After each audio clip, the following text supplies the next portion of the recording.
Hi, I'm just going to show you, before we do anything cooking, how to set up my station. You've bought a chopping board. I have a nice big one. Make sure it's nice and clean and not got anything else on it. I've got a J cloth here. You can use any cloth you want, but you need to, if you wet one of these and slide it underneath your chopping board, it stabilizes it. So I'm just going to go and wet this.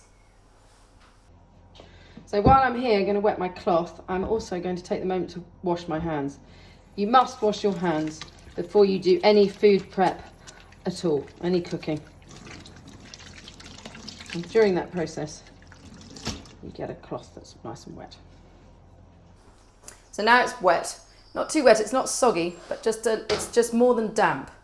And you literally put it under your board, and then you find your board which way is the most stable, because they warp a little bit. So mine's better that way.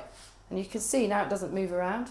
So you've now got a nice stable chopping area, and that is much safer.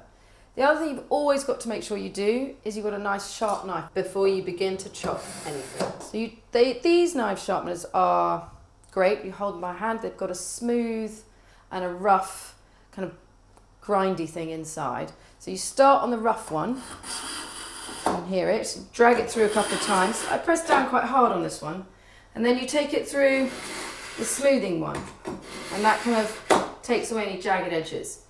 And the one thing you must always do is make sure you just wipe off any filings. And if you're going to use a boning knife, it's the same thing. Take it through one side a couple of times and then give it a quick wipe. So now I've got brilliantly sharp knives, which makes the whole chopping of any vegetable or any ingredient much, much safer, because the blade will actually go through the ingredient as opposed to slide off the edge. And that is why you need to have sharp knives. A sharp knife is a safe knife. So I've got my chopping board set up and my knives are lovely and sharp. The one other thing that is a good idea to have close to hand when you are chopping and prepping your ingredients, and that is just a bowl of some description to use in which to place any rubbish or offcuts. And that's it, ready to roll.